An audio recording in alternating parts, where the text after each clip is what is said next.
আসসালামু আলাইকুম, সবাইকে স্বাগত জানাচ্ছি মাদার কুকিং চ্যানেলে। আজকের ভিডিওটি আপনাদের জন্য খুবই স্পেশাল হতে যাচ্ছে, কারণ আজ আমি আপনাদেরকে দেখাবো কিভাবে কোনো প্রকার ইলেকট্রিক বিটার ছাড়াই একদম বেকারি স্টাইল কেক ঘরেই তৈরি করা যায়। আমাদের মধ্যে অনেকেরই ধারণা হয়তো ইলেকট্রিক বিটার ছাড়া পারফেক্ট বেকারি স্টাইল নরম কেক তৈরি করা অসম্ভব, কিন্তু আজ আমি আপনাদেরকে সেই ভুল ধারণা ভেঙে দেব মাত্র কয়েকটা সহজ ধাপে ঘরে থাকা খুব সাধারণ সরঞ্জাম ব্যবহার করে। আমি আপনাদেরকে এমন কিছু ছোট ছোট টিপস এন্ড ট্রিক শেয়ার করব যা ফলো করলে প্রথমবারই আপনাদের কেক হবে একদম দোকানের মতো সফট এবং পারফেক্ট। চলুন তাহলে কথা না বাড়িয়ে শুরু করি আজকের রেসিপি। প্রথমে আমি চুলার উপর একটি সসপ্যান বসিয়ে দিলাম। এরপর আমি এর মধ্যে দিয়ে দিচ্ছি পানি মেজারমেন্ট কাপ দিয়ে প্রায় হাফ কাপের মতো। এরপর দিয়ে দিব দুধ পাউডার। আমি এখানে 2 টেবিল চামচ দুধ পাউডার দিয়েছি। আপনারা চাইলে লিকুইড মিল্কটাই ব্যবহার করতে পারেন। এরপর যখন দুধটা বলক চলে আসবে তখন আমি এর মধ্যে দিয়ে দিচ্ছি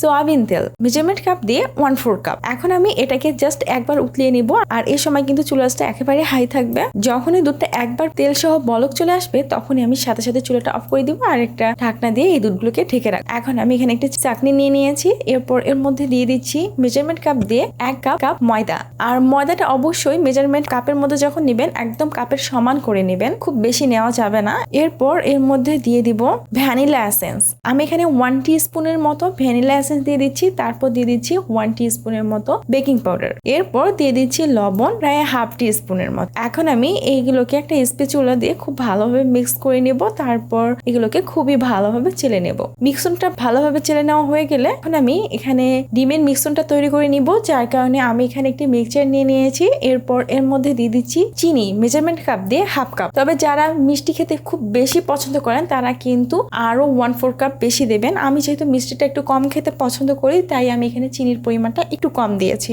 এরপর আমি এই চিনিগুলোকে খুব ভালোভাবে ব্লেন্ড করে নেব। অবশ্যই চিনির দানাগুলোকে খুব ভালোভাবে প্রথমে ব্লেন্ড করে নিতে হবে। তাই আমি এই চিনির মিশ্রণটাকে খুব ভালোভাবে ব্লেন্ড করে নিয়েছি। দেখুন এটা একেবারে মিহি হয়ে গিয়েছে। এই আইসিং সুগারটার মধ্যে এখন আমি দিয়ে দিব ডিম। আর এই ডিমগুলোকে আমি ফ্রিজ থেকে প্রায় 1 ঘন্টা আগে বের করে রেখেছিলাম। আর ফ্রিজ থেকে বের করা ঠান্ডা ডিম ডাইরেক্ট দিয়ে ব্লেন্ড করতে যাবেন না। অবশ্যই কেকটা ভালোভাবে তৈরি করার জন্য আপনাদের ডিমটাকে কিন্তু আগে থেকে বের করে রাখতে হবে। আমি এখানে 1 কাপ ময়দার জন্য 2টি ডিম দিয়ে দিচ্ছি। তারপর এই ডিমগুলোকে খুবই ভালোভাবে ব্লেন্ড করে নিচ্ছি। বেশ কিছুক্ষণ সময় ধরে এটাকে খুব ভালোভাবে ব্লেন্ড করে নিয়েছি। এরপর দেখুন এই মিক্সনটা কিন্তু খুব ভালোভাবে এখন রেডি হয়ে গেছে। ঠিক এইরকম একটা ফর্মে মিক্সন তৈরি করে নিতে হবে। এরপর আমি এই ডিমের লিকুইডটাকে ময়দার মধ্যে ঢেলে দেব। তারপর দিয়ে দিব আমি যে দুধগুলোকে জাল দিয়ে রেখেছিলাম সেই দুধটা কিন্তু এই সময় কুসুম কুসুম গরম রয়েছে। ঠিক এই অবস্থাতে আমি এগুলোকে ঢেলে দিচ্ছি। এরপর একটা স্প্যাচুলা দিয়ে আমি এগুলোকে খুব ভালোভাবে মিক্স করে নেব।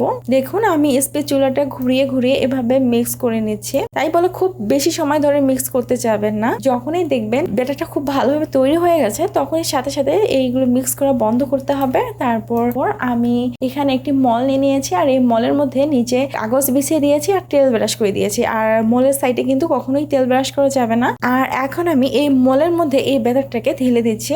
মলের মধ্যে ব্যাটারটা ঢেলে দেওয়া হয়ে গেলে আমি এই ব্যাটারটাকে একটু থাপড়ে নিচ্ছি যাতে এর মধ্যে কোনো প্রকার বাবল না থাকে। এরপর আমি এর মধ্যে দিয়ে দিচ্ছি কাজু বাদাম। আমি কিছু কাজু বাদাম কুচি কুচি করে কেটে রেখেছিলাম, সেগুলোই দিয়ে দিচ্ছি। তারপর দিয়ে দিচ্ছি চীনা বাদাম, অবশ্যই ভাজা চীনা বাদামটা ইউজ করবেন। তারপর দিয়ে দিচ্ছি কিশমিশ। আমার কেকের মধ্যে কিশমিশ খেতে যেহেতু ভালো লাগে আর এর স্মেলটাও আমার কাছে পার্সোনালি খুব ভালো লাগে, যার কারণে আমি এখানে কিশমিশের পরিমাণটা খুব বেশি দিয়েছি। আপনারা চাইলে একটু কমও দিতে পারেন। দিয়ে দিব কাঠবাদাম। আমি এখানে কাঠবাদামের কুচি এখানে এভাবে চারদিকে ছড়িয়ে ছিটিয়ে দিচ্ছি। চারদিকে এভাবে ছড়িয়ে ছিটিয়ে দিবেন। সবার লাস্টে দিয়ে দিচ্ছি সাদা তেল। আমি কিছুটা সাদা তেল হাতের মধ্যে নিয়ে এগুলোকে এভাবে কেকের উপর দিয়ে ছড়িয়ে ছিটিয়ে দিচ্ছি। এরপর আমি চুলার পর একটি পাতিল বসিয়ে দিচ্ছি। তারপর এর মধ্যে আমি একটা স্ট্যান্ড বসিয়ে দিয়েছি। তারপর আমি মোলটাকে এই স্ট্যান্ডের উপর বসিয়ে দিই। এখন আমি প্রেসার কুকারের ঢাকনা লাগিয়ে দিচ্ছি। প্রথমে আমি এই কেকটাকে প্রায় 10 মিনিটের মতো সময় চুলার একেবারে হাই আঁচে কুক করব। 10 মিনিট পর আমি চুলার আঁচটাকে মিডিয়াম করে দিব, আর মিডিয়াম আঁচেই কিন্তু এই কেকটাকে কুক করতে হবে। ফিরে এলাম মোট 30 মিনিট সময় পর। এই সময় দেখুন আমি একটা চাকু ঢুকিয়ে দেখাতে, এই সময় কিন্তু আমার কেকটা খুবই ভালোভাবে কুক হয়ে গেছে। 30 মিনিটের মধ্যে আমার কেক একেবারে রেডি।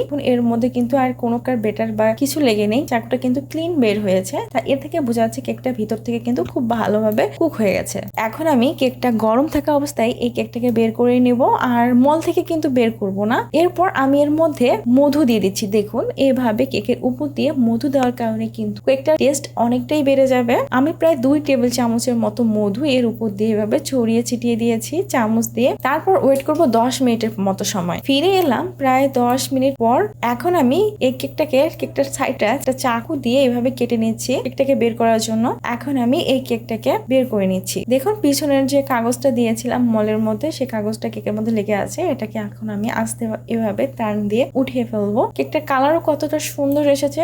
ওভেন ছাড়াই বাসায় গ্যাসের চুলে এইরকম মজাদার কেক যদি আপনারা তৈরি করে খেতে চান, তাহলে আমার এই প্রসেস পদ্ধতি অনুসরণ করে কিন্তু আপনারাও এইরকম মজাদার কেক তৈরি করতে পারবেন। তৈরি হয়ে গেছে খুবই মজাদার, খুবই লোভনীয় বেকারি স্টাইল কেক। তো প্রিয় দর্শক, এই ছিল আমার আজকের রেসিপি। যদি আমার আজকের এই রেসিপিটা আপনাদের কাছে ভালো লেগে থাকে তাহলে অবশ্যই লাইক, কমেন্ট আর শেয়ার করতে ভুলবেন না। সবাই ভালো থাকবেন, সুস্থ থাকবেন। আল্লাহ হাফেজ।